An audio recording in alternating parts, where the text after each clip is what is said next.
বাড়িতে বসেও কিভাবে মহাকুম্ভের ফল লাভ করবে।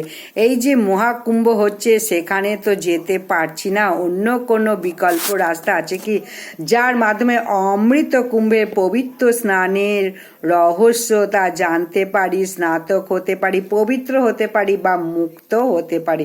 জানা যায় মকর সংক্রান্তি থেকে শুরু করে পরবর্তী যেসব মুখ্য স্নান আছে তার মধ্যে একটি করলে সমস্ত পাপ নষ্ট হয়ে যায়।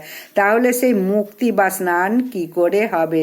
যারা যাচ্ছেন তাদেরকেও সেই স্নান করতে হয়, যারা যেতে পারছে না তাদেরকেও সেই স্নান করতে হয়। কোন স্নান জানেন? সেটা হচ্ছে আপনার ভিতরে দেব আসুর তত্ত্বের ভিতরে সংঘর্ষে গিয়ে সেখান থেকে অমৃত আবিষ্কার করতে হয়, অর্থাৎ নিজেকে মন্থন করতে শিখতে হয়, তখনই অমৃত উৎপত্তি হয়। সেই অমৃত পান করবে, ওটাই হচ্ছে প্রকৃত মহাকুম্ভের